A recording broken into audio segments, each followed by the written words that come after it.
share is how did Jiang Zhongzhen lose China in 1949? The history you don't know, but you should know. Okay, let's review the background after the Second Sino-Japanese War. First, the USA held its neutral stance and were reluctant and were inactive to help KMT.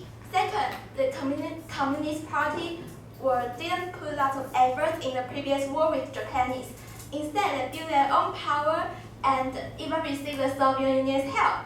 Last but not least, KMT itself also had lots of problems. For example, Jiang Zhongzhen was not a really good commander-in-chief. The general who followed him will die, and the general who didn't follow him will survive.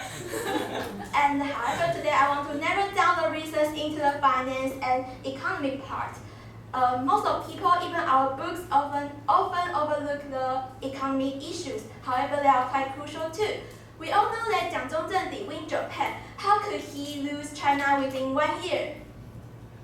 Let's see the data in 1945. After the Sino-Japanese War, actually, KMT was quite rich. The foreign exchange reserve plus the asset of Wang Jingwei government was nearly 16 billion US dollars.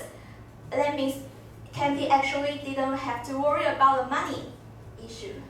However, it's because the premier Song Ziwen back then, his economic policies made a downfall of KMT in 1949.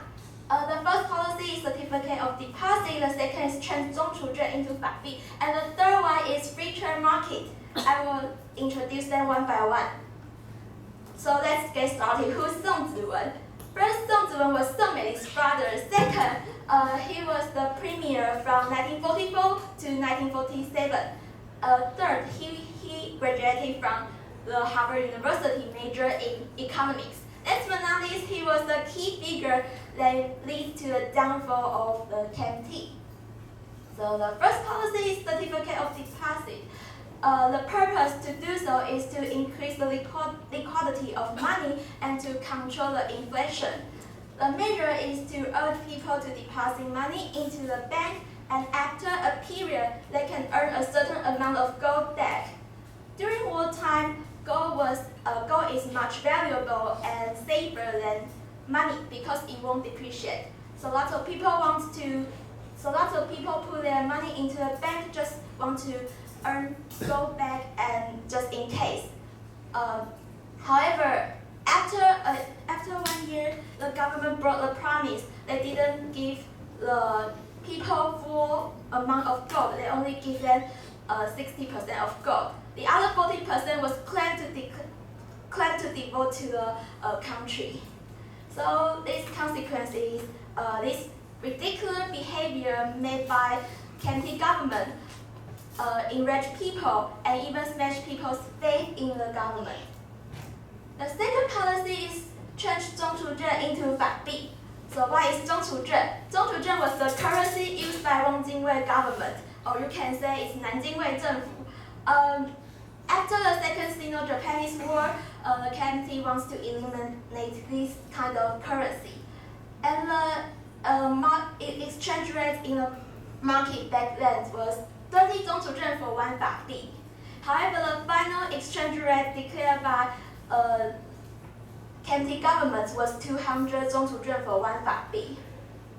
And you can imagine this microphone sale in Taiwan is 600 NT dollars, equal to 20 US dollars. All of a sudden it became 3 US dollars. So I guess all of American people will fly to Taiwan to buy this microphone. So that's the same case in the Nanjing back then. The consequence first, all people in China just swarmed into Nanjing for shopping, and Nanjing people became poor. Even the economic in Nanjing was in a big chaos. Also, this policy worsened the inflation problem. Last but not least, these policies smashed people's faith in KMT government. And the third policy is free trade market. The purpose to do so is to control the commodity price.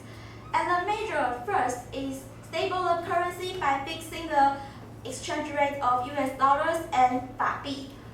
The second is increase importing supplies. And the third is open Shanghai gold market by underselling government's gold.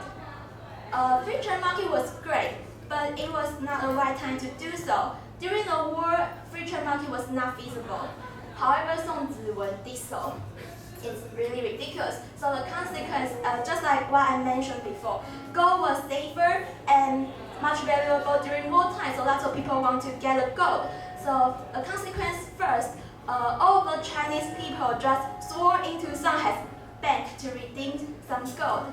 Even the government official just embezzled Cantonese government's gold and Cantonese government's money to change some gold. And the second, because making money from gold is easier, so lots of people don't want to work anymore.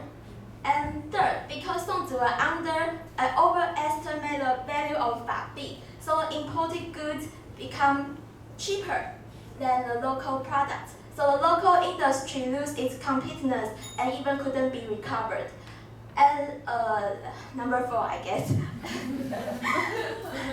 Because once the Fabi was depreciated, Cantonese government needs to use their own money, their own gold to stable the value of Fabi. Last but not least, the gold reserve was almost used up, and Cantonese government even couldn't afford the military expenditure. Let's see the table. This is the change of gold price in 1947. You can see within 1 month, the gold price almost doubled.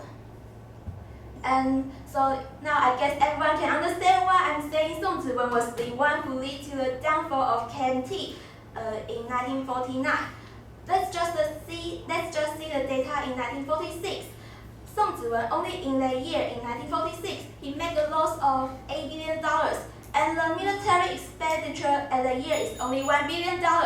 So I guess if Jiang Zhongzhen didn't lose $8 billion, he might could win the communist. So the history could completely change. This is the end of my speech. Thank you.